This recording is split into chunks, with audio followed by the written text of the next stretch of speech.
Yo, what's up everybody? Jumpin' here. Today I have an awesome hammer build for you guys in Monster Hunter World. This build is just really good in general, but it's amazing against Elder Dragons. It makes pretty much every single one of them a lot easier if you're in solo play or even in multiplayer. It's really good. And if you can get a group of friends all using the hammer build against several of the Elder Dragons, they will become a joke because it is just so easy if you can utilize this strategy I'm going to be showing you guys in this video with this really awesome hammer build. Now there's really only two Elder Dragons that this build just doesn't work that well against. One's going to be Val, the zombie Elder Dragon, but he's so easy in general, it really doesn't matter. And the only other one would be Kuchladora, but only in the Ancient Forest. If you have a fight there in the Ancient Forest, this build's not going to work. So let's go ahead and talk about the build now, and I'll go ahead and show everything that you need if you want to try to copy it or mimic it.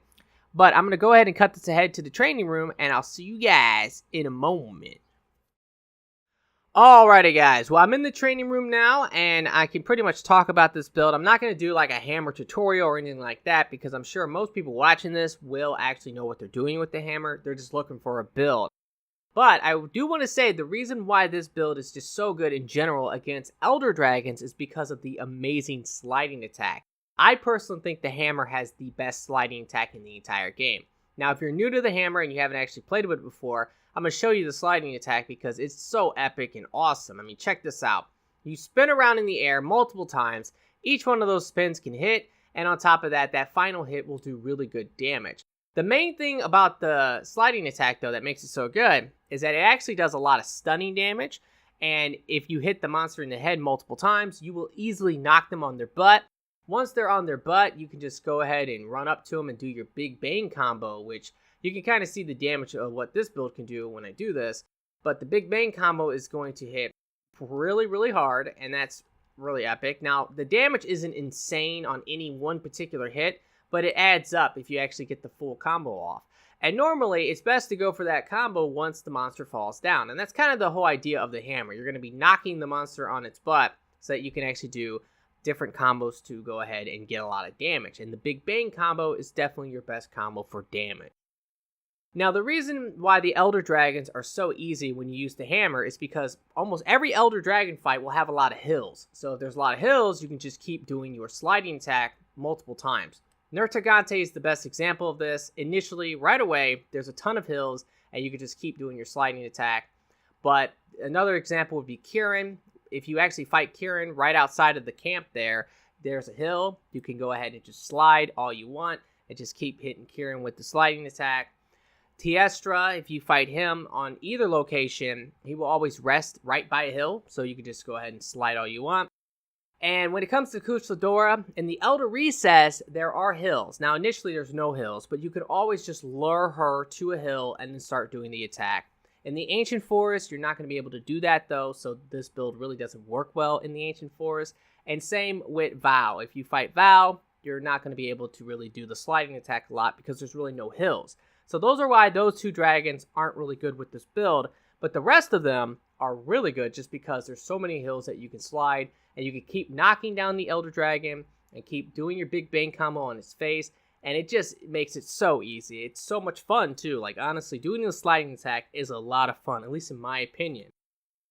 So this build I'm using right here, this is your general hammer build. Every day, you can use this on any hunt you want. I wanted to show this just because I'm sure some people are just interested in using the hammer a lot. Where I do have some specialized builds for pretty much taking out the Elder Dragons. It's all about doing the sliding attack and knocking the monster down and then going and hitting them in the head. So those builds are a little bit separate, but I'm going to be showing them as well. But this is your general everyday hammer build. Now, the first thing about this build, it has really high attack, 1586. This is unbuffed. I'm not using the meal. I'm not using demon powder, anything like that. The only buff I have on right now is the buff from the hammer itself. And also, I have 40% affinity, and I also have weakness exploit. So I have like a 90% affinity on this build most of the time. Now, one thing I'm using for this build is maximum might. And I'm sure some people might actually say, well, wait a minute, maximum might doesn't really make a lot of sense because when you charge up your hammer, you're going to drain your stamina. Well, the thing is, when you actually unleash your big attack, your stamina will be back. So that's really not a problem. And that's the same with the sliding attack, because when you do your sliding attack, you have to actually drain some stamina. So I'm going to run up this hill, and then I'm going to go ahead and slide. I'm going to let it go. And if you look, my stamina came back really quick, and it definitely came back before that final hit would have hit. So that's kind of the point of maximum might. Your stamina will pretty much recharge before you actually get off your big hits. So now I'm going to go ahead and show this build, and I'll tell you exactly what you need if you want to try to mimic it. This build is really easy to mimic, so that's really a nice thing about it. But let's go ahead and get into it.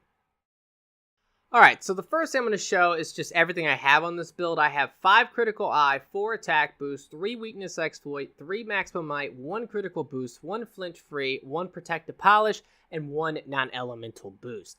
Now if you're wondering about the protective polish, that's optional. You don't have to use that, but I like it because this hammer I'm using doesn't have a lot of sharpness. The hammer that I'm using is the Diablos' hammer. If you actually look at the blue sharpness, it's really, really bad. And that's really the biggest downside to this weapon, in my opinion, besides the negative affinity that you're going to get.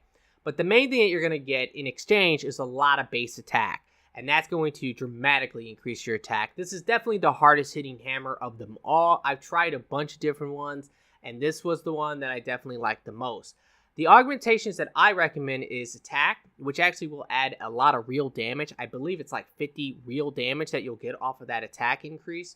And affinity, because this has like a really bad negative affinity. So you want to try to counteract that if you can. Now the charm I'm using for this build is the Master's Charm. This is going to give us 3 critical eye. And you don't have to use this charm. It's just something I like because I like to have a lot of affinity. Because with a big weapon, I want to crit. I don't want to not crit. And if I don't crit, I lose like 100 or 120 damage. So I definitely like the affinity over, let's say, attack. I'm okay with losing like, let's say, 10 attack or 20 attack. Because a lot of times when you actually do boost your attack to be higher, you're actually only getting like 10 or 20 real damage on your big hits. So I don't really care about that as much as me critting. Because if I don't crit on the big hit, I'm going to lose like 100 damage or 120 damage. And that's a much bigger deal to me than actually gaining like 10 or 20 real damage from increasing my attack overall. I'm using the Affinity Booster on this build. I use it pretty much all the time now for me and my teammates. I just think it's great, so I'm always using it. I don't really need it on this build, but I do like to just throw it down for everyone if I'm playing multiplayer. Rocksteady Mantle, best mantle in the game. The helmet is the Nertagante Helm Alpha, and with this you get 2 maximum might and 1 attack boost. I have the Rathalos Mail. With this you get 2 weakness exploit. I have the Xeno Gauntlets. Now I do want to talk about these because I really love these gauntlets, especially when I first got to the end game. I haven't used them in a long time, but I personally think that these gauntlets are really great for a hammer build for a couple reasons. The critical boost is really nice, and these are the alpha version of these gauntlets, by the way. But the main thing is the flinch free. The hammer really needs it in multiplayer. If you're going to play with a group of people, if they hit you at any point during your big bang combo, it's going to knock you out of it. And that is so annoying because if you get knocked out of it, you're probably not going to be able to get it off again. And I really hate it when that happens. Same if you're charging up your hammer to go for a big hit. At any time, if your teammate will accidentally hit you, it will knock you out of your charge. And that's just so annoying. So I think flinch free is really needed for the hammer for multiplayer. If you're playing by yourself, though, you don't need it. But for multiplayer, I think it's really good. So I definitely would recommend it. But the critical boost is really nice. And you get the 1 level 1 gem slot as well, which is pretty cool. We have the Nertagante Coil on. And with this, we have 2 attack. And we also get a level 2 gem slot. And we have the Nertagante Greaves. With this, we get 1 maximum might. And we get a level 2 gem slot. And we also have the Nertagante set bonus. So we can get some health back when we do attacks.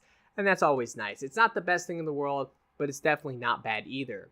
Now for the decorations, I have the Elementalist Jewel in here. I have an Attack Jewel in here. I have 2 Expert Jewels in here. And I also have a Tenderizer's Jewel for Weakness Exploit. And finally, the Sharp Jewel. Like I said, this can be replaced with whatever you want. It's totally up to you. I like it though just because that blue sharpness is super annoying. And normally what I do is before I start the fight, I just sharpen up, get the protective polish. Once I have that, I'm pretty much good to go. And if I lose my blue sharpness, maybe I'll sharpen, maybe I won't care. But when you get down to green sharpness, you lose a lot of damage. It's a lot of damage. It's really, really annoying. So I don't want that to happen. And technically, yes, you could actually boost your blue sharpness with Handicraft, but I just think the Sharp Jewel and Protective Polish is just much better in terms of actually keeping your sharpness longer. So that's the reason why I chose that over everything else. Now we're going to talk about a couple different builds that are not general builds, because these builds are all about the sliding attack. They're all about taking out the elders. These are the builds I like to use if I'm going to fight elder dragons. And I actually choose the hammer a lot when I'm going to go and take out an elder dragon, because I know it's going to be so much easier if I use the hammer. And if I have some friends also doing that, it's going to be incredibly easy. So that's the reason why I just love the hammers, just for the elder dragons. That's the main reason I use the hammer, is to take out those elder dragons. So all these builds I'm about to show are going to be about taking out elder dragons. Okay, so now this first build here should be fairly easy to mimic. I believe it's using 2 attack jewels though, so that's going to be the hardest thing to get around. A lot of people have trouble getting attack jewels, and they are extremely rare. But the difference in the armor and the gear is going to be, we're using the Exploiter Charm, which is going to give us 2 weakness exploit. We got the Doppler Mail on, which is going to give us 2 attack. And I believe that's it for the changes. This build though has 7 attack. It has 3 weakness exploit, 3 maximum might, 1 critical boost, 1 flinch free, 1 affinity sliding, and that's why it's really specialized for the elder dragons, because affinity sliding is of course really awesome if you can actually keep doing your sliding attack. We have protective polish, and we have non-elemental boost. Now the decorations on this build, we have the 2 attack jewels here, and here's the deal. I do want to talk about this real quick. I've been accused of duplicating my attack jewels. I did not do that. I would be honest though if I did, because I am pretty honest about this kind of stuff. The only thing that I have done that's a little shady is I did do some save scumming, if you know what that is. And I would recommend actually doing it, because it can be worthwhile sometimes. I believe I got 1 or 2 attack jewels from save scumming, but the other ones I got randomly to drop. Now here's the deal. I've played this game a lot, guys. I don't know if you know that, but I'm Hunter rank 251. I have played for over 550 hours. So, of course, yes, I do have some attack jewels. I believe I have 5 in total. And that's really awesome. I'm really happy I was able to get those. But I understand why people are so quick to accuse other people of duplicating their gems and stuff like that, because it's so hard to get these attack jewels. It's very frustrating. The RNG in this game is just outrageous at times. But I didn't even know about the duplication trick with the decorations. Once I found out about that, it was when they patched it. And I said the same thing I would imagine most people said. Oh man, I wish I would have known about that, because I would have totally done it. And I would have done it if I would have known about it, but I didn't know about it. And another thing too, like I said, I only have 5 attack jewels. If I would have known about that, I would have had 7 for sure. There's no doubt about it. So I'm just saying, I didn't do that. I did do a little save scumming here and there, and I do recommend other people to do that, because it can be worthwhile. But I played the game a lot. And it is kind of ridiculous when you play the game for like 550 hours and you're Hunter rank 251, and yet I only have 5 attack jewels. I mean, come on now, that's just crazy. But with this build, we're using the Elementalist jewel. We got the 2 attack jewels, the Slider jewel, the Tenderizer jewel for weakness exploit, and the Sharp jewel. And this build does definitely hit harder than the last build, and that's kind of the idea behind it, because we're fighting elders with this. We do want to hit a little bit harder, but it's not anything crazy. And that's what I was saying about like increasing your attack and all that. It's not ridiculous. So we're going to go ahead and slide just to get that extra affinity, and we're going to have 100% when we attack this. You know what? I actually need to buff real quick, because that's not fair. I have to buff up the weapon with my own power charge buff. So let me go ahead and slide again to get that effect back. Okay, so we slid now, and let's go ahead and do this. Hopefully I'll get all the crits. I should. I have 100% affinity here. But on that final hit, let's see what it hits for. 393. If you remember, the other build hit for, I believe, 381. So that's like 10 extra damage. So you see what I'm saying about the attack boost and all that? And if I didn't crit there, let's say I didn't get the crit because I didn't actually have the affinity to do it, I would have hit for like at least 100 points less damage. Maybe like 120 points less damage. So to me, getting those crits are way more important than actually increasing the damage, because the damage does not go up by that much, at least for the hammer, from what I can tell. But that's this version of the build. This one is pretty easy to mimic.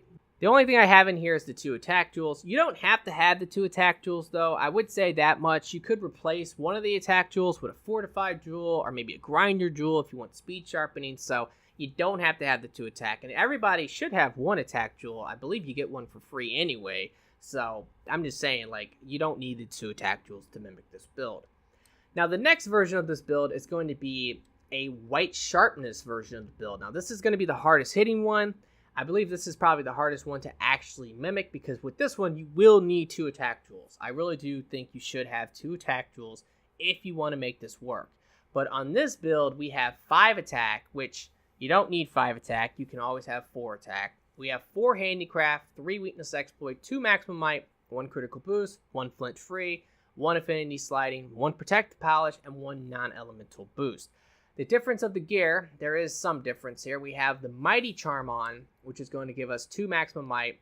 We have the Dragon King eye patch for the 2 weakness exploit, the Kushala chest piece for 2 handicraft, and the final thing is the Death Stench heal, which is going to give us 2 handicraft, and also 2 level 1 gem slots. Now with this build, we're rocking 3 attack jewels. Now here's the deal, once again, you don't need this attack jewel. You can replace this with other things. If you only have 2, you're good. But the reason why I'm saying that 2 attack jewels is kind of needed is because we want to get that 4 attack. I think 4 attack is what you always want to try to get to because that's where you're going to get the affinity, and it's nice to increase your damage by a little bit. So I think 4 attack is pretty much the perfect number, and we pretty much need 2 attack jewels to get 4 attack on this build. It's just the way it works. If you're wondering about the handicraft, the thing about handicraft, you don't have to actually max out handicraft. If you can get the white sharpness, I think you're good. Because if you're using the sharp jewel and you have protective polish, you're going to keep that white sharpness for quite a while. It's like a minute of a buff.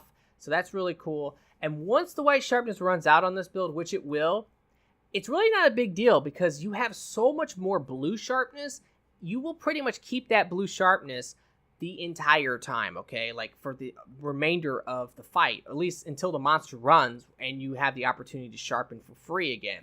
So that's the reason why I don't really care about maxing out handicraft, because normally what I do, I sharpen up, I get protective polish, I go to town, try to take advantage of the white sharpness. Once that wears off, I just deal with it and I have all this blue sharpness and I'm good pretty much.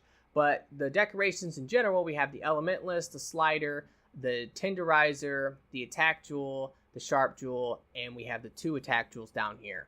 Once again, you can replace these with other jewels if you want. I would recommend probably Fortify or Grinder, something like that.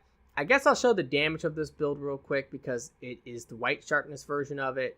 So let me go ahead and sharpen up first because we have to get our white sharpness first. That way you can actually see the full damage. But this is the build I normally use in multiplayer. This is a multiplayer build, by the way. And this is the build I use when I play with my friends, and we're going to go and take out some Elder Dragons. So let me go ahead and get the Affinity sliding on here. Now we can go ahead and do the damage test, and you can see what this can do. The damage is going to be, I think, a lot higher. Like, maybe not a crazy amount, but it is definitely higher. 424.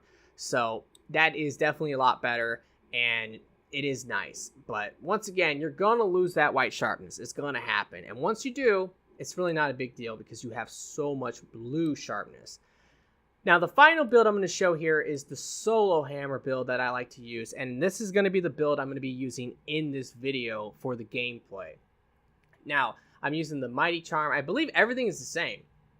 Everything is the same besides the gauntlets. That's the only thing I changed because we don't need the flinch free. So instead, I'm using the Kaiser gauntlets with the weakness exploit and the level 3 gem slot. Now, the decorations on this build is going to be a little bit different. And this is kind of an option you have. Let me go ahead and talk about everything I have on the build, though. I have 4 attack, 4 handicraft, 3 weakness exploit, 3 maximum might, 1 critical boost, 1 affinity sliding, 1 protective polish, and 1 non-elemental boost. Now, the thing is, you don't have to necessarily have the 3 maximum might, okay, and the mighty jewel. I would say that if you want more damage, it would probably be better to use 2 critical jewels for 2 critical boost. Now, obviously, not everybody probably has 2 critical jewels, but that is something I would say if you want more damage, go for that. But with that, you only have 90% affinity at any given point, unless you're using the Affinity Booster, And if you're missing those crits, especially on the big hits, it's a bummer, man. You lose a lot of damage because of that. And I personally will take the affinity over the extra little damage any day of the week. That's just the way I personally feel about it. So that's going to pretty much do it for all the builds. Now let's go ahead and show some gameplay. We're going to be fighting Nertagante, which I think is probably the best Elder Dragon to fight with the hammer. It's so much fun. There's so many hills to slide on, and you can just absolutely destroy him with the hammer. Alrighty, well this is going to be the gameplay, and once again it's going to be against Nertagante, which is definitely probably the easiest one to take out with the hammer. It's kind of a joke, like especially if you have multiple people in multiplayer using the hammer. It's so much fun, and he just dies. We've been able to kill him as a group in like 2 minutes, maybe a minute, like 45 seconds. It's super fast if everyone's using a hammer, and it's really awesome. Now, the way I would rank the different Elder Dragons in terms of using the hammer and just dominating them, I would say definitely Nertagante is number 1. Number 2 would be Tiestra. Number 3 would probably be Kesha Dora, but only, of course, in the Elder Recess. One of the things about Dora is that if she flies, you can flash her down, and at that point, if you can time it right, you could pretty much get the entire Big Bang combo off. And in the Elder Recess, there's so many places with hills. 2 out of the 4 places that she can fight you, they're hills. So you could pretty much either just lure her over to those areas, or you could just wait for her to go there, and then once she's there, you can start utilizing the hills. Now, Kieran would probably be number 4 because he's a small target and he moves around a lot. So it can be kind of hard at times to hit him even with the slide attack. But if you can actually hit him multiple times, you will knock him down and dominate him. I think the hammer is probably the best melee weapon versus Kieran. And that says a lot because most people generally like to use range against Kieran because Kieran is so annoying. Melee is pretty much not recommended, and I would agree with that. But the hammer is the only melee weapon I will generally try against Kieran. Otherwise, it's so frustrating. But right now, I'm pretty much just utilizing my strategy of trying to do slide attacks, trying to knock down Nertagante. And once he's down, I'm just unloading on his face with my Big Bang, and he just is taking a ton of damage. It's also extremely easy to knock off horns on any monster. Diablos, Nertagante, especially in solo play. Now, if you're the only one using the hammer in multiplayer, it can be tough. But if you have multiple people using the hammer, you're definitely going to get the horns off. And if you're in solo play, you will easily break off both the horns, no problem, for any monster that has horns that you're trying to get. So that's another really nice thing about the hammer. But Nertagante is just absolutely getting owned. There is no doubt about it. And this is really consistent. I can normally kill Nertagante in about 3 minutes or 3 minutes and 30 seconds. That would be my average. And there's been time where I've actually killed him like in 2 minutes, 30 seconds. And there's been other times where I've actually killed him in maybe even 2 minutes. It just really depends on like some RNG, if he falls down a lot or not. But the hammer is definitely my go-to weapon for a lot of the different Elder Dragons. But definitely for Nertagante, just because it just dominates him. There's no doubt about it. Alrighty guys, well that's going to pretty much do it for the video. I really hope that you have enjoyed it and that it has helped. If it has, will you please like the video for me? Be sure to subscribe for future videos, and I really hope that everyone has a very nice day, and peace out.